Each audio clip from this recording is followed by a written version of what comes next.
Hello, Guillermo here. Today I want to talk about 432 Hertz. What is it? Where does it come from? What does it mean? So let's dive right in.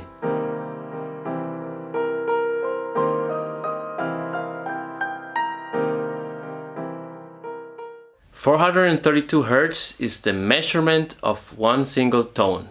A tone is nothing but a wave, and a wave can be defined by two parameters: its amplitude and its frequency. Also its wavelength, but its wavelength and its frequency are dependent on each other, which means if you know one, you immediately know the other. So when you do music, you want to know which tones to use, especially when we do music with other musicians. We want to know exactly how to tune our instruments, right? So that we sound harmonious. And to do that, you need two things. You need to know which intervals you're going to use, which is the relative part of the tones, but then you also need to know where to fixate or where to anchor all the tones, which is the absolute part. Today I'm talking about the latter. In another video I'm going to talk about scales and tuning systems. You can search for that, but today we're focusing on what we call the concert pitch, which typically is defined by the tone A. The evolution of concert pitch is an interesting one, because right around the Renaissance we started to produce new music. We started deviating from the usual modal music of the Middle Ages, and we started to produce polymodal music, and we also started to travel a lot more between cities, so there was a kind of globalization effect starting, and all of this brought the challenge of being consistent with tuning the instruments and being consistent with playing music. Why? Because there were many players now, not only one or two, there were many players, and there were instruments being manufactured and maybe sold in different cities. So people needed a way to consistently tune always to the same tone again and again. This was particularly important for singers, because a singer always has a maximum tone that they know that they can reach. And imagine if the orchestra director decided to tune the whole orchestra a whole tone higher than the previous time, so the singer probably could not reach the higher tones of the composition. So this would be a problem for the singers. So it was important to fixate all the tones always consistently to the same absolute tone, and this is where the term concert pitch started to be used. And they always used the tone A as an anchor for all the tones, and this is why you hear A equals 440 Hertz, which is the current standard, or A equals 432 Hertz, which is the alternative we're talking about today, and so on. So this challenge was solved by introducing the tuning fork. The tuning fork was a little instrument that you could consistently have it reproduce the same tone over and over again. Even today, that's why we today can know which concert pitches we're using when, because we can go back to the same forks and measure them now. At the time that they were manufactured, they probably didn't know exactly what was the Hertz measurement of their just made instrument. At least they were consistent with each other, and they could manufacture many forks in the same way, control that they have roughly the same tone, and then distribute them among the different musicians so that they could take it home and they could tune their instrument at home, so that they could come back to the orchestra and know exactly how to tune their instruments so that they could all sound harmoniously. So now we know that the first tuning fork, which was produced around 1711, had a measurement of 423.5 Hertz, which is considerably lower as the current standard, also lower as the 432 Hertz. Another reference points are the organ or the organs used by Bach. Circa 1720, we can measure the frequency of A of these organs and know now that they were tuned to A equals 480 Hertz, which is a really high pitch for the tone A. And the funny thing is that the reason why the organs kept going up and up in pitch is that the pipes used to rust, and if a pipe rusted, it didn't sound so pure, so nice. So they had to shave off the last couple of millimeters or even centimeters of a pipe so that it sounds clean. And by doing that, the tone went up and up in tone and in pitch every time. Another reference that we have are the tuning forks used by Mozart. So around 1780, we can now know that the pitch that Mozart was preferring was A equals 421 Hertz.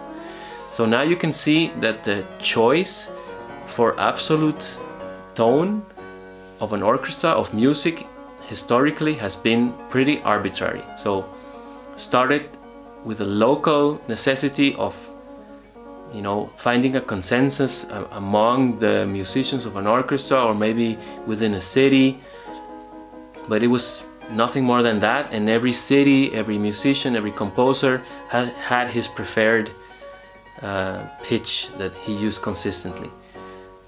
It wasn't until 1859 that the French government dictated that now they were going to agree on using one single concert pitch in France, and this was A equals 435 Hertz.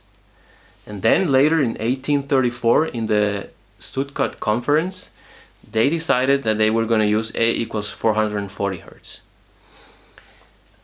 And this was the first global consensus, because also the US music industry started to adopt this standard of A equals 440, which, by the way, remains today as the tuning standard globally. Now, having said all of this, I want to touch back to 432 Hertz and see if there is anything of an intrinsic value to this pitch over, say, 440 or something else. We are humans and we are always looking for meaning in everything, and also in music I am like this. I want to know not only if the lyrics are meaningful, if the melody brings up some emotion, but I want to know if the tone themselves have some sort of intrinsic meaning. And it was interesting because I discovered that there was another gentleman by the name of Rudolf Steiner. You may know his name. He was a philosopher and a mystic, and he said that the tone C equals 128 Hertz was of value, of meaningful value, because if you take the unit number 1 and you double it, and you double it again and again and again, you land at the sequence 1, 2, 4, 8, 16, 32, 64, and 128. So he said 28 is a tone that I can hear, is a hearable frequency, and it happens to be a C because it's close to the normal C. And the interesting part is that C equals 128 Hertz matches the scale produced by A equals 432 Hertz. So they are in the same family of tones, you can say. Remember that if you take the octave of a tone, you land in the same tone, and mathematically what this means is you double or you halve the frequency. So 432 Hertz is equivalent to 216 Hertz, is equivalent to 108 Hertz. They're all the same note, only in different octaves, you could say different dimensions, but basically it's the same tone. And so if you have A equals 108 Hertz, then you have C equals 128 Hertz, which is the minor third above it. So this was interesting. Another interesting tone that has intrinsic meaning is C sharp equals 136.1 Hertz, and you can derive this tone from the frequency of rotation of the Earth around the Sun, which is a consistent frequency of 1 year. And if you take this interval of 1 year and you take its inverse and you convert it into seconds, then you get also a Hertz measurement. Of course, this is not a tone because it's such a low frequency that it's obviously not audible. But if you take the octave once, again and again and again, until you get to a hearable sound, you get to this C sharp equals 136.1 Hertz. So we could say that this is the tone associated with the cycle of the earth around the sun. And interestingly enough, this particular tone is also the tone used by the Tibetan monks to chant their Om tone. So this Om tone is centered at 136.1 hertz. And how do we know this? Well, people went back to the monasteries in Tibet and they measured many of the bells that they produced also hundreds of years ago, which they used also to tune and sing their Om songs. And they happen to be 136.1 or circa 136 hertz. You can say it's a coincidence, I leave it up to you. But then there's this other fact. If you keep taking the octave of this particular tone until you leave the audible range and enter the visible range, because light is also a vibration. Light can also, just like tones, be described by a wave. If you keep doing that until you reach the visible range, then this particular frequency becomes a color. A color exactly at the wavelength of 596 nanometers, which happens to be a bright orange color, which is the color used by the same monks in their robes.